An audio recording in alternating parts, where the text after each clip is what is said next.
feel so ill-prepared for this bonus episode. It'll be fine. Okay. It's just going to be a beer bonus episode. We're going to talk about a beer for this one. And I had the idea to do this just a couple days ago when I saw this beer online and noticed that the month was almost over. It's already almost July. Can you believe that? Crazy. So, Gross. we're going to have a bonus beer. This one is called Let's Grab a Beer Together by Obscurity Brewing and Craft Mead, is how they label themselves online. Obscurity Brewing and Craft Mead. If you're smart, not unlike me, and you look at the first letter of each of those words, let's grab a beer together. Uh-huh. What does it spell? L-G-B-N. Sorry, T. Why'd you Let's say grab N? a beer together. Where did the N? Also, You said so that would be let's grab a beer together. L-G-A-B-T. No, the A is not in there. It's lowercase a. We're just picking things now. Picking and choosing. My coworker, I told my coworkers about this, that we were going to grab this beer. And he was like, what, you couldn't add the Q in there? Like, Yeah. let's grab a beer together quickly? Yeah, let's grab a beer together quietly. Let's grab a beer together quizzaciously. Quizzaciously. Let's grab a beer together quizzically. But you, by this point, should know what this beer is about. LGBT And Q. and Q. Obscurity Brewing created this beer for Pride Month, for the month of June. I wanted to release this episode before June is over. So I saw it online, thought it'd be fun to do an LGBT beer to finish off Pride Month. Since the brewery was local, I had no problems picking some up. However, I inadvertently ordered 2 4-packs instead of the 2 cans of beer that I thought I was getting. Foolish. So I have 8 beers instead of 2. Obscurity Brewing is located at 113 West North Street. It's a little confusing. It's on North Street, but it's the west side. Gotcha. 113 West North Street in Elburn, Illinois, 60119. In Elburn, it's my next door neighbor. This is from their website. What is Obscurity? Obscurity Brewing and Craft Mead has been years in the making, starting as nothing more than an idea, the love for craft beer, the passion for mead, the childhood memories of eating your favorite barbecue, and a want to give back to the community.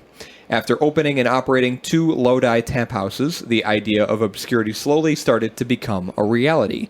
We knew we wanted more than just a brew pub. We wanted to make sure we centered ourselves around the community many of us live in, grew up in, and represented.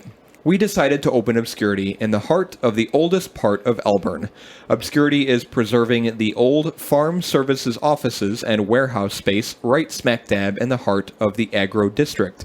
The name may change, but the roots of the building will remain in place. Because we all appreciate and love this community that has been so welcoming to all of us, we will make sure to locally source as much as we can. Even our spent grain will be repurposed and sent to local farms within the area. We will be opening up with some great barbecue menu items, fresh, never frozen, created by an award-winning chef, and some outstanding Bragote-style beer. I don't know what that is. The space itself is an open floor plan with lots of communal seating. We believe the best way to enjoy our beer and barbecue is with others.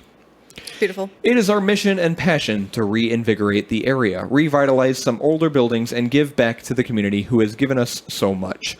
Our goal is to one day make Obscurity synonymous with Elburn and show people just how amazing this town really is. We can't wait for you to bring your family and friends and experience all of the love and passion we've put into this project. Thank you for being a part of this wild ride, and as always, drink Obscurity. So one of our friends, Morehouse, one of our friends, Morehouse, is going to be turning 21 soon. And I think it'd be really cool if we could take him out to Obscurity Brewing. I put it on my Snap story when I was there picking up the beer, and he was commenting on it. And I said, yeah, we should do something fun. You guys should come here. So let's see if we can make that happen, huh? I agree. Obscurity Brewing in Elburn. This is from their Facebook page that describes this beer. Let's grab a beer together. LGBT. It is a blueberry golden ale. I'm excited. Sounds good. This is a beer for pride, a beer for the LGBTQ plus community, and a beer for love. Proceeds from LGBT will be donated to @Youth Outlook. This organization is the first social service agency in Illinois solely dedicated to the support of LGBTQ plus youth. They work in 6 counties in the Chicago suburbs, offering drop-in centers for youth, parent support, and community education. Isn't that great? Isn't that great? You can visit their website at youth-outlook.org, youth-outlook.org. This beer, LGBTQ, or LGBT, is available in draft and in 4-packs starting Friday at 3 p.m. This was posted around June 11th. So about a third of the way in the month, they started making this beer and selling it. And they ended the post with "Love wins." I like it, but then I also consider the fact that a lot of businesses are just making money off of Pride Month. Yeah, it's become a thing. There was a this is the comic I wanted to show you. Oh, it's June. I thought it said it's Joan. Yeah, honestly. These companies don't care about you. It's a marketing tactic to get your money. Rainbow up, motherfucker. Yeah, no, I agree. So I agree with that statement. Is that most companies now? I've seen commercials on TV about it. It's one thing to genuinely support. It's another thing to drive your business. Drive your business. As a pansexual woman, I will say I am all for representation, Inclusivity and representation, and I love that. But it just feels like a way for companies to become non-problematic by just attaching themselves to whatever movement they can and making money off of it. Yep. Rather than it being about a genuine care, right, for the employees in their company that are of the LGBTQ plus community. 100%. So yeah, because a lot of these companies, they may post commercials and advertisements about it, but they're not doing shit otherwise. are you donating to any groups or causes? Are you putting yourself out there as like a safe place to work for people? It's just like, hey, look at us, we have a rainbow. We're doing the rainbow thing too. Honestly. So do you have anything you want to go over? Because I have 2 people I want to cover. Well, I still need to finish describing the beer. I'm sorry, go ahead. We still have to drink the beer. We still have to drink the beer. I'm just excited for this. I'm excited for you to talk a little bit about this too. So you can find Obscurity Brewing on the socials it's at Drink Obscurity on Facebook and Instagram, at Drink Obscurity. So this is a blonde ale. Also, they describe it as a golden ale, but it's a blonde ale. So blonde ales are very pale in color. The term blonde for pale beers is common in Europe and South America, particularly in France, Italy, Belgium, and the UK, and Brazil. Though the beers may not have much in common other than color. Blondes tend to be clear, crisp, and dry, with low to medium bitterness and aroma from hops and some sweetness from malt. Fruitiness from esters may be perceived. A lighter body from higher carbonation may be noticed. In the United Kingdom, golden or summer ales were developed in the late 20th century by breweries to compete with the pale lager market. A typical golden ale has an appearance and profile similar to that of a pale lager. Malt character is subdued, and the hop profile ranges from spicy to citrus. Common hops include Styrian, Golding, and Cascade. Okay. Alcohol is in the 4 to 5% ABV range. Okay. Some beer writers regard blonde and golden ales as distinct styles, while others do not. Mm-hmm. Craftbeer.com says this: one of the most approachable styles, a golden or blonde ale, is an easy drinking beer that is visually appealing and has no particularly dominating malt or hop characteristics. Rounded and smooth, it is an American classic known for its simplicity. Sometimes referred to as golden ale, these beers can have honey, spices, and fruit added and may be fermented with lager or ale yeast. Good to pair with spaghetti and meatballs, pepper jack cheese, and sugar cookies. I can't imagine blueberry would be very good to pair with spaghetti. Yeah, now the fruit thing is, again, why I didn't do the spicy tuna with the blood orange. However, it may have been a good pairing since there wasn't much blood orange in that beer. But, yeah, it really depends on, the flavors imparted into the beer also. Have to agree. I can't remember Purple Haze, was that a... That was not blueberry. That was... No. That wasn't a golden ale either. I thought that was a golden ale. What was it? I don't remember. It's been a while. It was a fruit beer. LGBT has 6.1% ABV. Unknown IBU or SRM, and no beer page on Beer Advocate. This is brand new. This came out this month. Oh, yeah. Okay, cool. So, Cool. I'm going to grab it. All right. Jesus, Butterfingers, are you okay? Is that the ABV hitting you? Well, they knocked that last beer up from 7 to 8, so. It's got all the flags. Oh, that makes me happy. So because I have 8 cans of this, I already told my coworkers that they should be expecting some free beer soon. Yeah, look at all those flags. That makes me happy. I love the design. It's simplistic on one side, white, let's grab a beer together, LGBT with the rainbow across. And got all the flags, drink obscurity on the other end. B. With a little B. Independent little craft.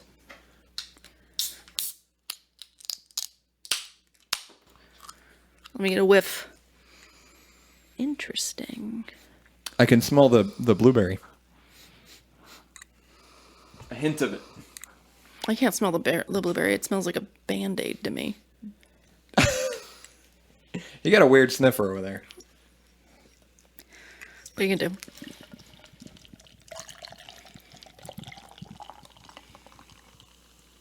Mama had a good pour. Look at that. Golden. Just says the I can kind of smell the blueberry. the style describes. The color is gold. Pale. Like Opaque. my skin. Yep, like me. I'm pasty. Yeah, you can definitely... The blueberry's there. Okay. Yep, I'm feeling this. it's good. The foam does not linger at all. No, it goes right the hell away. Yeah, very quickly, and it's very light. Kona? Remember Yes. we were having a lot of... I was on a Kona kick for a while. Yes, I remember. Remember, I think it was either Big Wave or Longboard. One of those was a golden ale, and this reminds me so much of that. It's a little bitter. There's a little bit of bitterness to it, and the blueberry isn't like super predominant. Again, every time I think about something that's going to be labeled as a blueberry ale, as a as a blood orange ale, I am thinking that the smell or the taste is going to be very strong in that aspect. Big Wave. Big Wave is a golden ale. This reminds me very much of Big Wave. Yeah, but I agree. The blueberry is much more present in the aroma than the taste. The taste, I don't get a whole lot of bitterness from this. It's just, as the description said, very balanced. Nothing is poking out too much. Really, because I get a hop bitterness in the swallow, and a little bit of a tingliness on the tongue, but that could just be the carbonation. Yeah, I'm not detecting much hops going on. I didn't even describe what hops went into this. It's just bright. Oh, I get the blueberry and the burp. I get the fruit and the burp. It's bright. So does Crying over there. She wants to play. Just crisp. Just a very... I mean, you think of beer. This is what I think of. And it's not lagery. Mm-hmm. It doesn't have like the lagery malts and such in it.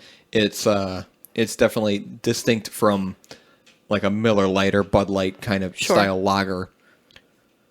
It's a little more bold, but it's crisp and bright and just pleasant. I dig it. I wonder where they decided on blueberry. I don't know, but I don't hate it. I'm pretty into it, actually. I wanted to talk about two people who were integral parts of the, Pride Month in general and the LGBTQ community as a whole. So Sylvia Rivera, born July 2nd, 1951, and died February 19th, 2002, was an American gay liberation and transgender rights activist who was also a noted community worker in New York. Rivera, who identified as a drag queen, participated in demonstrations with the Gay Liberation Front. Rivera's activism in the gay community began in 1970 after she joined the Gay Activists Alliance at 18 years old, where she fought not only for the rights of gay people, but also for the inclusion of drag queens like herself in the movement. Rivera sometimes exaggerated her importance, purporting to have been active during the civil rights movement and through the movement against the Vietnam War and second wave feminist movements, but she could not prove her claims, just to state that. After her older friend, Marsha P. Johnson, was being praised for being involved in the Stonewall riots, Rivera claimed that she was also present there. Stonewall historian David Carter, however, questioned Rivera's claims of being at the riots that night, based on contradictory statements that she made and on testimony relayed to him by early gay rights activists such as Johnson, who denied that Rivera had been there. In 1973, Rivera famously spoke at a gay rights rally after she and Johnson had been reportedly banned for making other gay activists look bad. Afterwards, she told anyone who would listen that she had been involved in the Stonewall riots, to which Johnson replied, "Sylvia, you know you weren't there." Then Rivera was silent. When the Stonewall riots occurred, Rivera was only 17 years old, and according to Bob Calder, who was there on the 2 nights of the riots, she always hung out uptown at Bryant Park and never came downtown. Johnson told the gay rights historian Eric Marcus in 1987 that in the hours prior to her arriving downtown to join the other protesters at the riots, she had a party uptown and mentioned that Rivera and them were over in the Bryant Park having a cocktail. At the 1973 Christopher Street Liberation Day rally in New York City, Rivera, representing STAR, gave a brief speech from the main stage in which she called out the heterosexual males who were preying on vulnerable members of the community. Rivera espoused what could have been seen as a third gender perspective, saying that LGBT prisoners seeking help do not right women, they do not right men, they right to STAR. At the same event, Rivera and fellow queen Lee Brewster jumped on stage during feminist activist Jean O'Leary's speech and shouts at the crowd her "y'all better quiet down" speech, stating, "You go to bars because of what drag queens did for you, and these bitches tell us to quit being ourselves."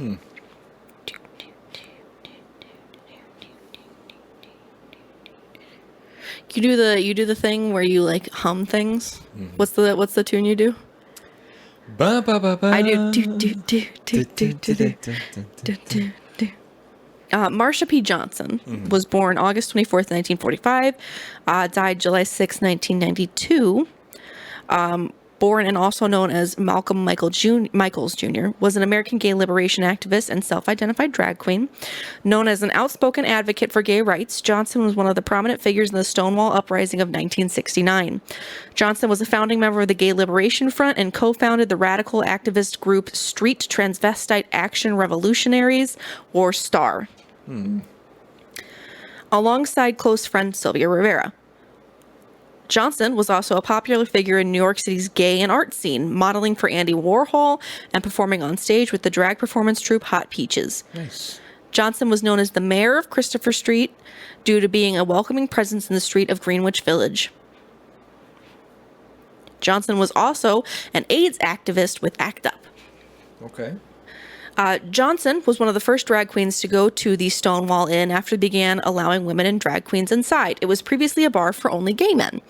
On the early morning hours of June 28, 1969, the Stonewall Uprising occurred. While the first 2 nights of rioting were the most intense, the clashes with police would result in a series of spontaneous demonstrations and marches through the gay neighborhoods of Greenwich for roughly a week afterwards.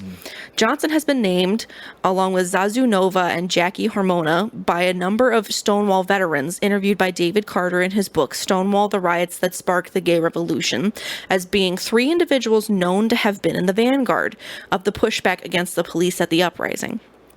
Johnson denied starting the uprising. In 1987, Johnson recalled arriving at around 2 a.m. that morning, that the riots had already started by that time, and that the Stonewall building was on fire after police set it on fire. What? The riots reportedly started at around 1:20 that morning after Stormy Delivery fought back against the police officer who attempted to arrest her that night. Carter writes that Robin Souza had reported that fellow Stonewall veterans and gay activists such as Morty Manford and Marty Robinson had told Souza that on the first night, Johnson threw a shot glass at a mirror in the Torch Bar screaming, "I've got my civil rights." Souza told the Gay Activists Alliance shortly afterwards that it was a shot glass that was heard around the world. Following the Stonewall Uprising, Johnson joined the Gay Liberation Front and was active in the GLF Drag Queen Caucus. On the first anniversary of the Stonewall Rebellion on June 28, 1970, Johnson marched in the first gay pride rally, then called the Christopher Street Liberation Day. One of Johnson's most notable direct actions occurred in August 1970. stating a sit-in protest at Weinstein Hall at New York University alongside fellow GLF members after administrators canceled a dance when they found out it was sponsored by gay organizations. Shortly after that, Johnson and close friend Sylvia Rivera co-founded the Street Transvestite Action Revolutionaries, or STAR, and the two of them became a visible presence at gay liberation marches and other radical political actions.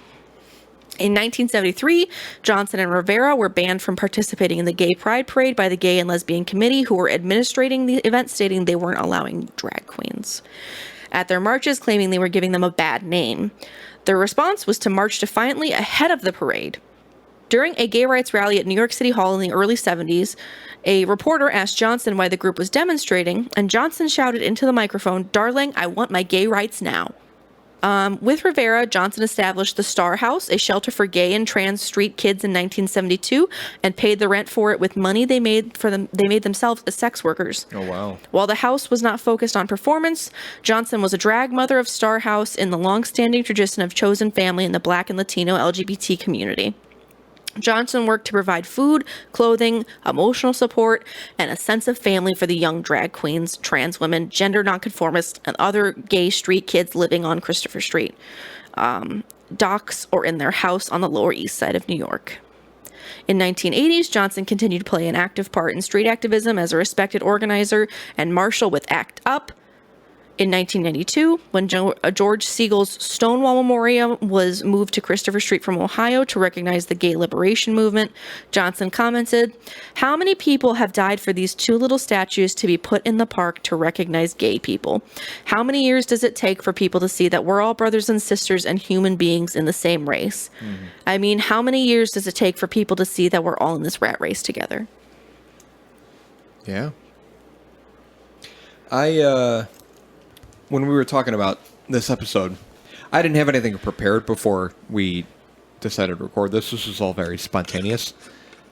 But I quickly just pulled some information from Obscurity's website and talked about the style of beer. And I mentioned that I didn't really have anything prepared or really much to say about the LGBT community.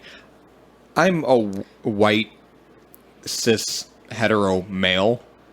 So I'm as far separated from that as you can be, but I'm certainly in full support of all of this.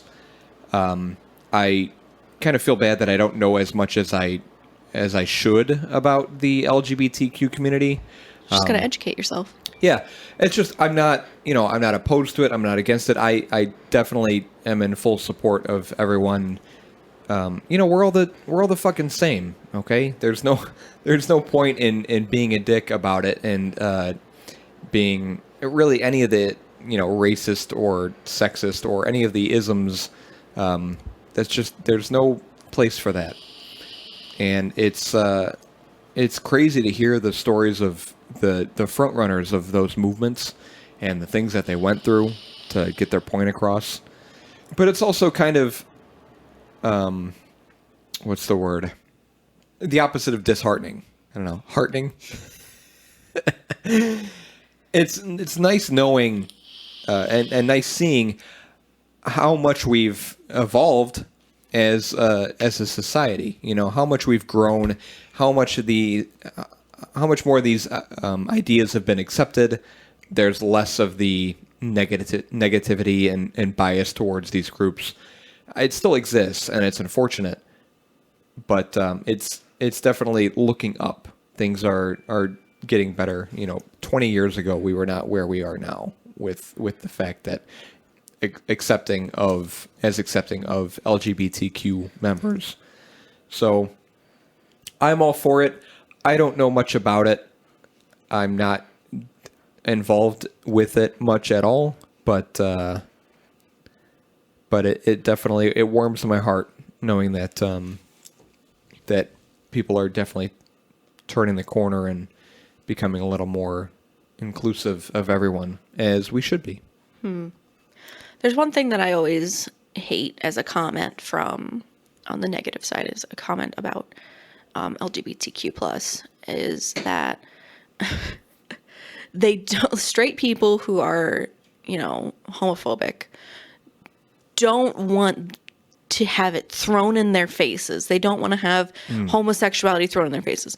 But, there are years and years of advertisements and movies and TV shows of explicitly heterosexual relationships being tossed in the public's face. Yeah, that's perfume the standard. ads, lingerie ads where it's, a woman and a man. There's pictures of women and men making out, and it got subtle, not so subtle, explicit sexual content behind it, and it's a heterosexual way of doing it. Yep. So it's not being tossed in the public's face. It's just being talked about more. Exactly. Because we're people. That's what's become the standard or the norm or what's expected, and all of a sudden this other perspective or other perspective of it comes into light more, and people are all of a sudden adverse about it. Exactly. When they've just been living this entire life of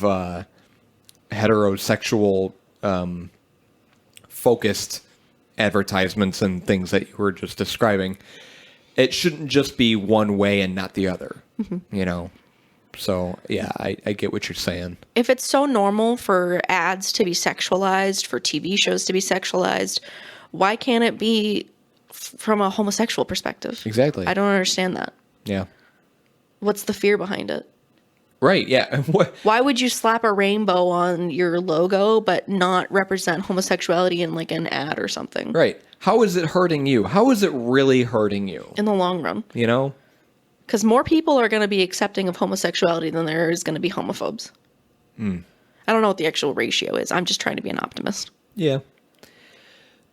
Yeah, I mean, that's really it. It's just people are sometimes overly critical about certain things that don't even get me started on trans rights that have nothing to do with themselves. It's like, I know it will harm them in no way. Exactly. They just want to have an opinion, and an opinion is like an asshole. Everybody has one, but not everybody needs to see it. That's perfect. Yep.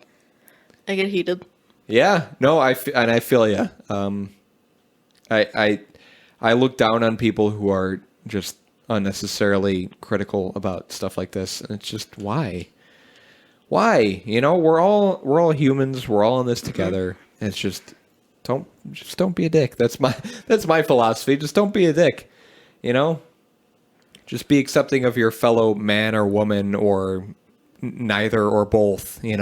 Just. We're all in this world together, and don't be a dick. Don't be a dick. So, I wanted to. I just thought it was cool. I saw Obscurity Brewing online. I started checking them out, and then I saw that they had this beer, and I was like, "Oh, that would be really cool. That'd be a really cool episode to do. Really cool beer to try," because I thought it looked really good. It sounded good. Golden ale, blueberry golden ale, and just to put a nice end to the month of June. By the time you listen to this, we'll be in July, but it's the 25th right now, so we're almost done with June. But wanted to represent, Pride Month, not in a obnoxious way like Old Navy commercials or Amazon commercials where they just show employees with rainbow shirts. Honestly, or the marketing and like the little like homosexual section that they have at stores now, where it's just a bunch of rainbow products. It's like we're more than just a rainbow. It gets to be a little much, right? So I think it's good we talked about it, and I like this episode, and I like this beer, and I like your shirt. Oh yeah, I've got a rainbow shirt on. I was prepared. Happy Pride. Happy Pride Month. Be proud of who you are. Whether you're in the closet, whether you're out of the closet, whether you're on top of the roof, or whether you're in the basement. Love yourself. Love your fellow man. Yes, 100%. Be there for each other. Hundo P. Sure. As my coworker likes to say. Okay, well, that's weird. Thanks for listening.